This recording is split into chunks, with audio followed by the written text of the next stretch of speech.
In the temples of Egypt, the symbols of mystical religion still stand. The ruins of the pharaohs' great kingdoms and their wealth are the headstones which mark the grave of a great civilization.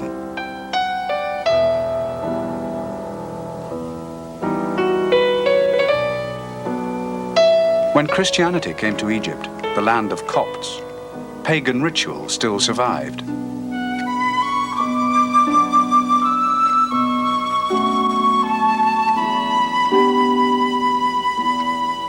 In the clash of cultures and religions, the Gnostic tradition of salvation by spiritual awareness grew up in Egypt and throughout the Roman Empire.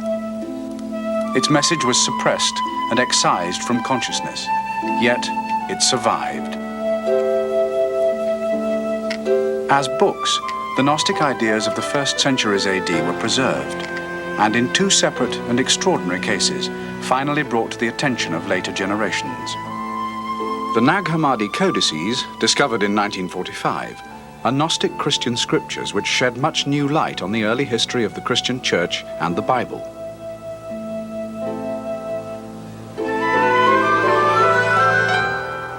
The Corpus Hermeticum, a collection of Gnostic philosophical texts originally from Alexandria, arrived in Florence in 1460 and introduced new spiritual thinking to the intellectual energy of the Renaissance. One text was found in both collections, Asclepios, named after a pupil of the ancient spiritual sage and philosopher Hermes Trismegistus.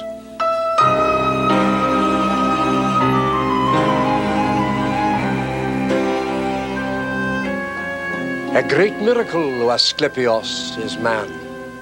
Honor and reverence to such a being, because he takes in the nature of a god as if he were himself a god.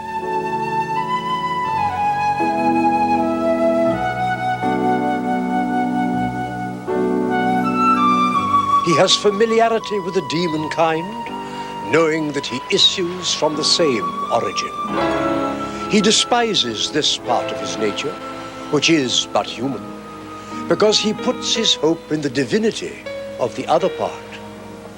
Oh, what a privileged blend makes up the nature of man. He takes the earth as his own. He blends himself with the elements by the speed of his thought. Everything is accessible to him. Heaven is not too high for him, for he measures it as if it were in his grasp by his ingenuity. What sight the Spirit shows to him, no mist of the air can obscure. The earth is never so dense as to impede his work.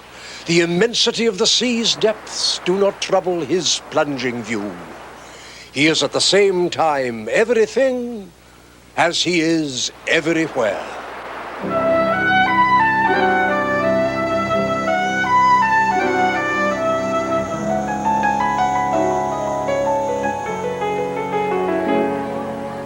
The Renaissance, founded upon the artistic and material wealth of Florence, enjoyed an intellectual climate highly favorable to Gnostic influence.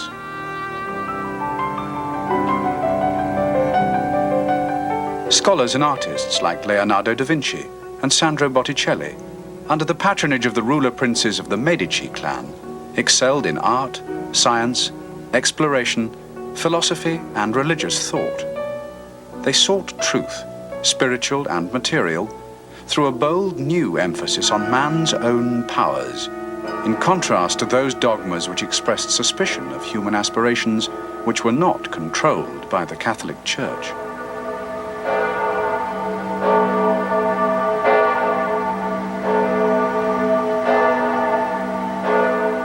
Gnosticism took root in Florence 500 years ago, with the arrival of a volume of Greek copies of 2nd and 3rd century manuscripts, non-Christian Gnostic texts from Egypt and the Orient. This book was the Corpus Hermeticum, or Works of Hermes. The name of Hermes Trismegistus is connected with the Greek god Hermes, Mercurius in Latin. But there's a great difference. This Hermes is a kind of incarnation which bears the same name, but who has a great and quite other background. Well, they thought he was an ancient Egyptian sage and somebody who was either a predecessor or a contemporary of Moses. In fact, I think it says on the pavimento in Siena, the cathedral at Siena, that he was actually a contemporary of Moses. And in this way, he handed over the ancient Egyptian wisdom to Moses. We cannot mention a concrete person being the author of the so-called Corpus Hermeticum. We can only say that the actual writings were written in the 2nd or 3rd century in Alexandria by a group of scholars interested in Platonic and Gnostic studies. Dr. Frans Janssen is curator of a private Dutch library, the world's largest collection of books and manuscripts of Hermetic philosophy, Gnosticism, alchemy and Rosicrucianism. The first edition of the Corpus Hermeticum is one of its most valuable volumes. Here in my hand I have a very rare book. It is the first Latin translation of the works of Hermes, which we call now the Corpus Hermeticum, printed in the year 1471. On May the 29th, 1453, the medieval world came to an end when the Turks overthrew the Byzantine Empire, and a lot of Greek monasteries were overthrown and all their libraries were destroyed.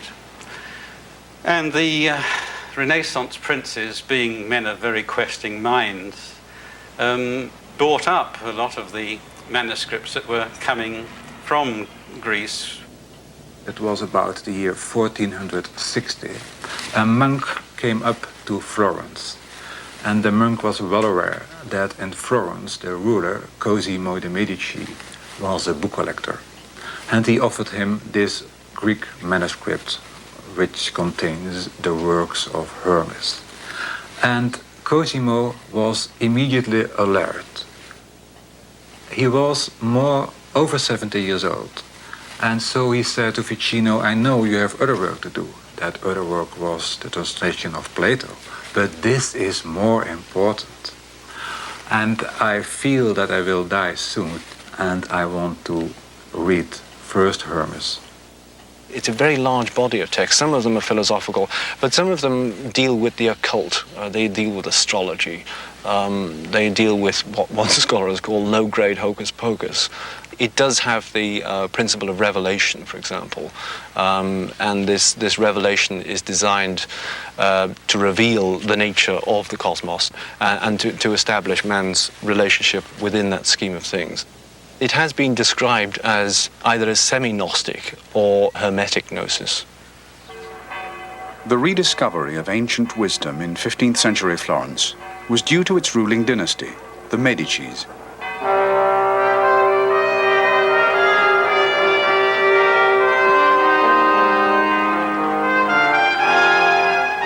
The family were patrons of the greatest artists and scholars of the New Age, who buried medieval thinking by placing man's imagination and intellect at the heart of the Renaissance. Brunelleschi's dome for the Duomo expressed what Leonardo called the eternal truths of geometry. Michelangelo's David is the ultimate expression of the human form. Pico della Mirandola's oration on the dignity of man asserts the new spirit of the age. If you're content with the physical world as it is, and content to believe what the church tells you to believe, and I'm not criticizing that, but Renaissance man didn't feel this was enough somehow. And there was this sudden burst in the human spirit to investigate, to find out where man really stands in the universe as a whole, because the medieval and pre-medieval view was that man was one of God's creatures and he just had to obey and worship and get on with life, whereas the Renaissance view, which had its seed in the Hermetic texts, was that man, as well as being a creature of God, was also a very special creature, and indeed could be regarded as almost equal to God. And this, of course, led in some cases to accusations of heresy. Cosimo's grandson, Lorenzo, ruled Florence in turn, maintaining the family's patronage of the artistic and intellectual genius of the age. Lorenzo was known simply as the Magnificent. Lorenzo was a phenomenal combination of a shrewd, wily, and sometimes ruthless politician. The American equivalent would be a political boss. But can one imagine a political boss in the United States who had among his intimate friends philosophers, theologians, a political boss who wrote some of the most extraordinary love poetry of the Renaissance, created around him what might be called a brain trust of extraordinary figures like Marsilio Ficino, the Platonist, and Pico della Mirandola, of course. Let a certain holy ambition invade our soul.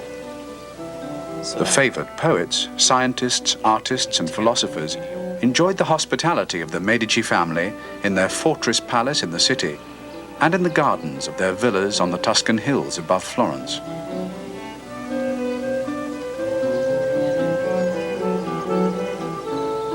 Every year, Plato's birthday was honored at their first country house, the Villa Careggi. The central ideas of Hermetism took hold in this charmed circle, which took them to be a kind of pure and original theology, prophetic of Christian teaching. Ficino, the translator of Hermes and doctor to the Medici family, attempted to practice the ideas which he found in the Corpus Hermeticum.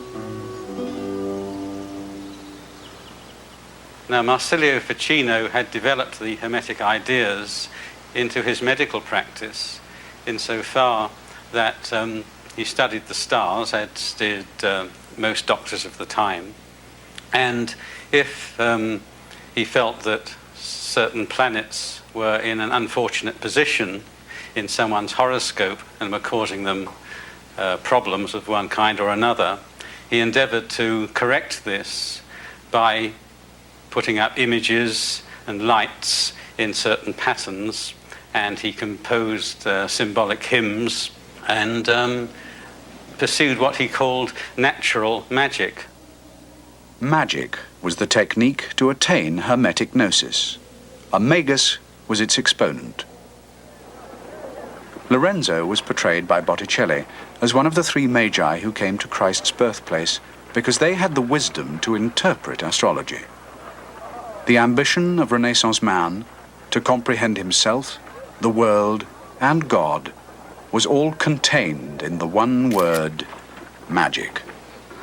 It derives, I think, from the Persian magi, who are, of course, found in the Bible as the three magi who, by their knowledge and study of the stars, knew that a special cosmic event was happening at a particular place at a particular time, and went there and did something about it. And so the term